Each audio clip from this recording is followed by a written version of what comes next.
I'm Mark Hall-Patton, Administrator of the Clark County Museum System, and I'd like to welcome you down to our new exhibit, What Continues the Dream, the Powwow Tradition.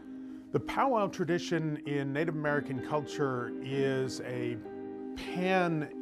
Native American tradition. You have intertribal gatherings, powwow gatherings, where there is ongoing dancing and judging. It's actually a competition between different dance groups, different costumers in this, to see who is the most fancy, the most traditional, all the different areas of judging.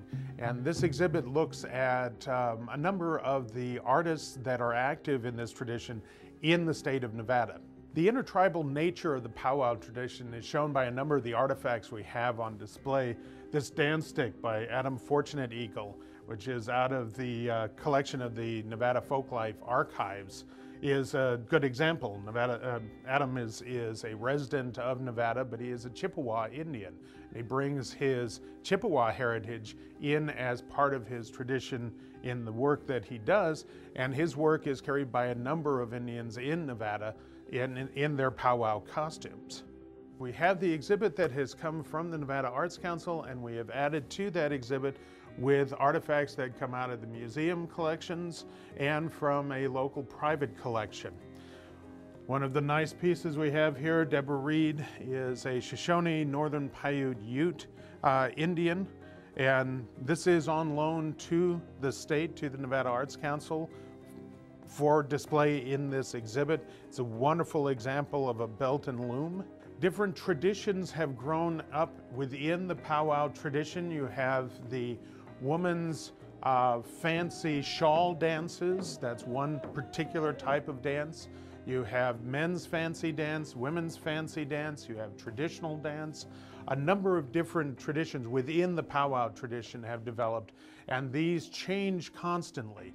The one thing about the powwow tradition is it is one that is in constant change, constant growth.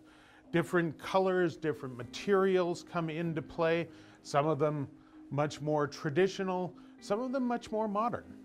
The artwork is one that represents a number of the different traditions, some of which very standard, some of which very different. One part of many powwows is the crowning of the princess of the powwow. And this is a display of a number of different princess crowns.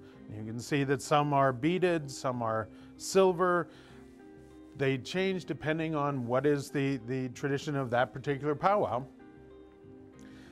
The use of fans has become very standard with a number of the women's dances, and the fans are very much individualized to the makers. We have a goosewing fan here and a child's feather fan, but not just natural feathers.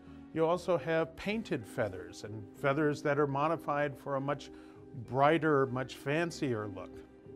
Now, if you're bringing out your family, we always have a hands-on area in any of our changing exhibits, and that's no different here.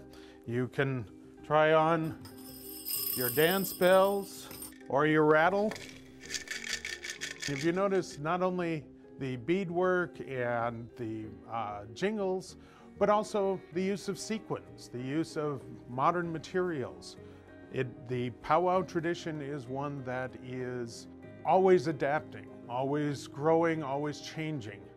One part of the powwow tradition is that children are a big part of the dances. This is an Apache-style outfit worn by Rel Olson in 1985. Powwows are competitions, and if you win, there's often a fairly substantial monetary prize that you can win.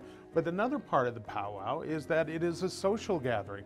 So you have stores and vendors there. This is a recreation of an arts and crafts booth that you might find at a powwow. This is a traveling exhibit that we have on display here at the museum through May, and it's on loan from the Nevada Arts Council. The museum is open 7 days a week, 9 to 4:30, and it's only $2 admission, so we are the best bargain in the valley. I hope that you'll come down and see our exhibit on the Powwow Tradition. We want to thank the Nevada Arts Council for allowing us to show this exhibit. We want to invite you down, so please come see us.